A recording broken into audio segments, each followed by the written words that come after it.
Good morning. This is Dot-Tone Dan.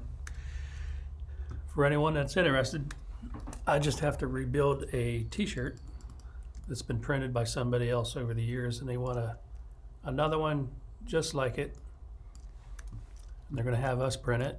So they gave me a shirt, and I need to rebuild this because he doesn't have art. And this is a pretty common thing for any shop. If you don't have art, but you have reference, you have to rebuild it. So I'm using the pen tool in Adobe Illustrator. And a lot of people, for new people starting out, this is a good tutorial just to show them how to use the pen tool and what direction you want to change things. And I don't even know the technical correct term for these little points. I call these points or nodes. I've heard them called nodes. And so I'm just rebuilding this. So I start with the beginning center fill. That's going to be my black type. And then I'll stroke it with a computer white on the outside so that knocks out of the red that I use to create the fill here later. And so on your keyboard, Command Y is preview for keyline mode. Here you can kind of look at shapes a little bit better and kind of redirect them. And I don't know if I should apologize for my voice or not. I'm taking an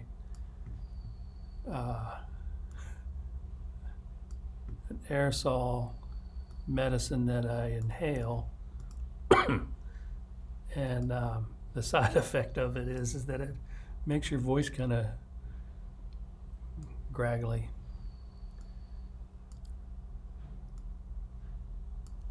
So I guess if you want to watch the vid, you'll have to live with that.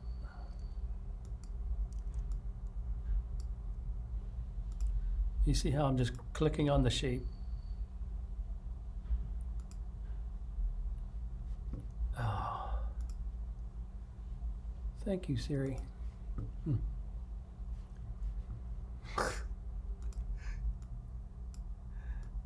And you see how I take the direction and I click with the option tool and the center point, drag out a new anchor. Click here, and then I drag my anchor in the direction of where I want to go with it. Click and drag out. Come up here and drag this. It's much more accurate and much more, it's a cleaner file in the end result. If you've ever auto-traced anything or had anything auto-traced from an overseas company or something, they'll build photos in vector art and auto-trace them, and they've got a bazillion, and probably literally a bazillion little points in there, and each one of those is memory. So it makes for a much more complicated vector file. And when you look at it in Keyline, it'll, this letter E here, I've got, maybe 20 points on there, and auto trace will have like 300 points on that. You combine that by the rest of the file and you've got a very large file. But guess what? Vector programs are not really designed for mega-sized files. They work off of physical RAM, what you got in your computer. So if you've got a basic computer, or if you're working off a laptop, there's not a lot on there, typically. And that slows down your program, your computer, and things get wiggy, really messes them up. and then you can save the file with glitches in the file. In other words, then when you go to try to print it, you got printing problems. It's because your vector file is far too complex by using Autotrace. So that's why it's another good reason to rebuild your artwork if you can manually like this instead of using Autotrace all the time. There's a lot of reasons to use Autotrace. It's a good tool. And but like most anything else, too much of a good thing can be bad for you.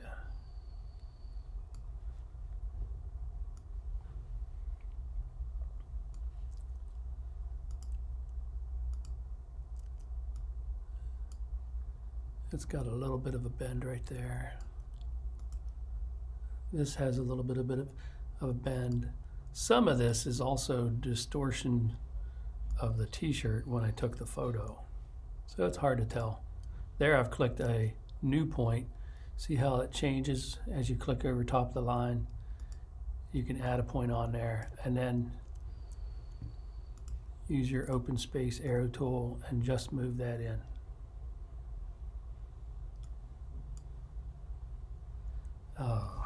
Siri.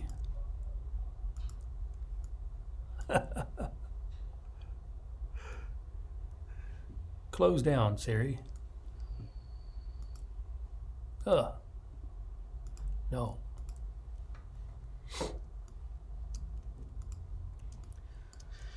So that's team. Now I can select that, group it, take the stroke off, and I stroked it just so I can see my lines a little more clearly. Now I'm going to fill it with a spot color black. Copy, paste behind. Oop. I gotta fix this in here. Well, that's another good thing. As to the things that pop up when you start redrawing artwork. So I'm going to go into Pathfinder and then click on Divide, Trim, Ungroup. Click on that little area there and look at there. So select all, group, and copy, paste it back. And I'm going to fill that with a computer white and then stroke it computer white to the outside and then just increase that stroke until I get a pretty good thickness matching the shirt. Now I can simply draw my little banner here.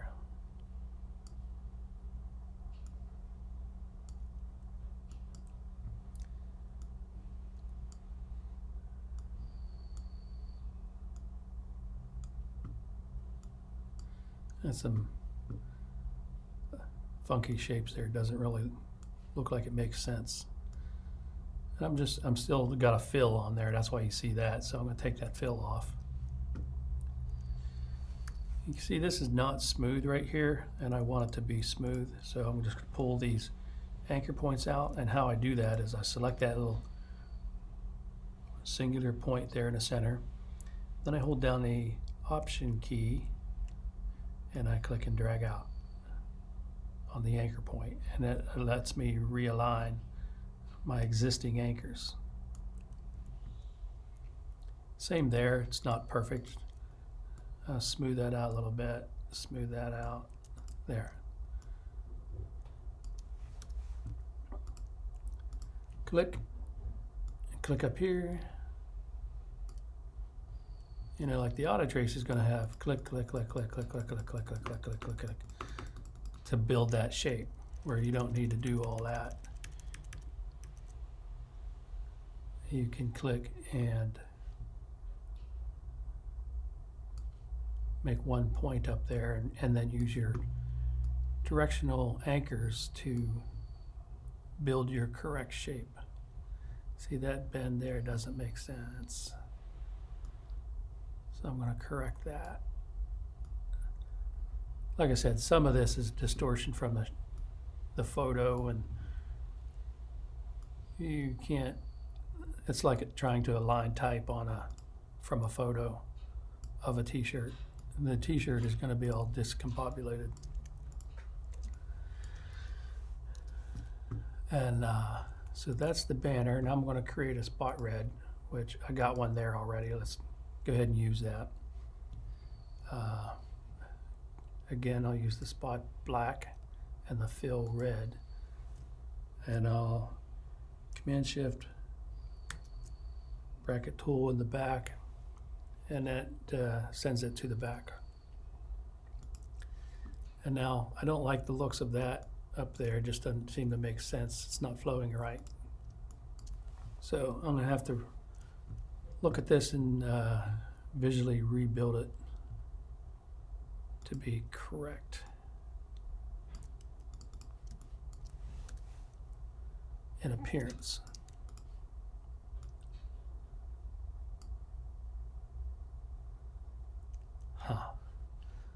So what I'll do is get rid of that.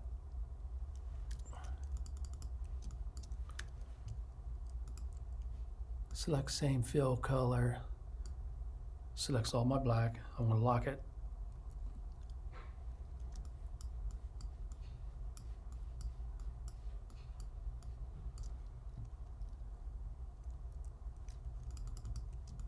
Used to be Command 1.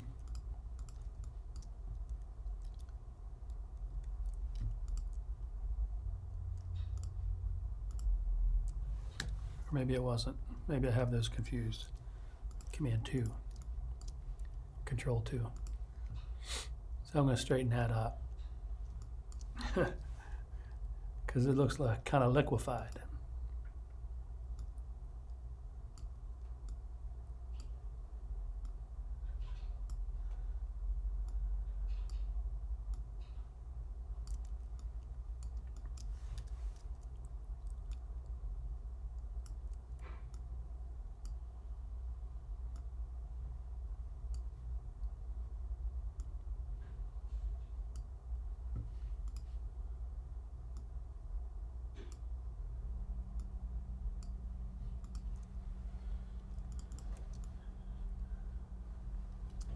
I'm going to look at my shirt. Yeah, the M, the A looks right. The M is good.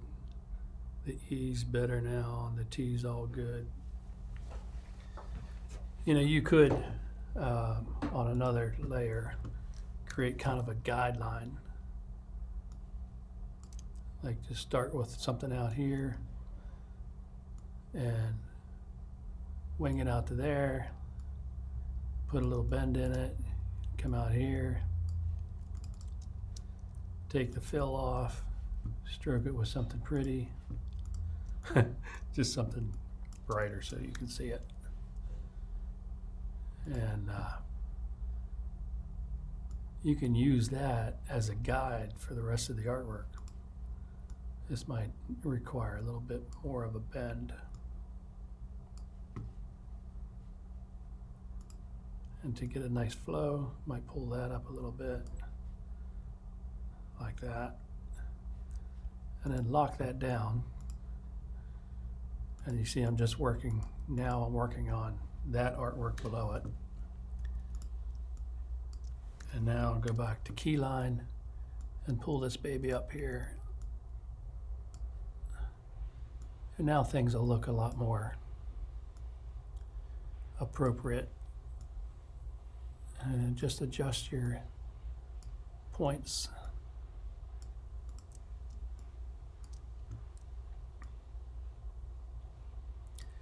I got the snap to point on.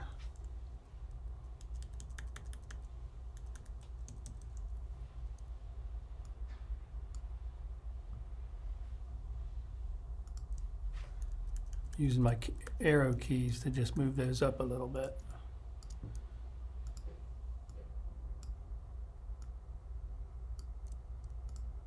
Now there's no bend on this one, so it was just so I'm going to click in there and put a bend on it.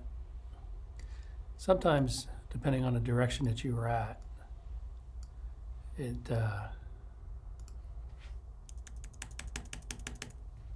puts a little, it reverses the direction of your point. So you pull it out and just kind of flip it around. I think that's comes from how you initiated it. We go to preview. There, that looks much better. And then now I'm going to go in and build the rest of this. This down here, I'll find the font and type it out, and then I'll just change the word Rocket City to outline fonts, and then I'll select the top part of the fonts, and then I'll either arrow key them up or down, and then change the direction of that. So that's one way to do all that manually. Then I have to build the tires and the R and create my shading on there. But I don't want to make the video too long, so that's that. Dot Tone Dan signing out.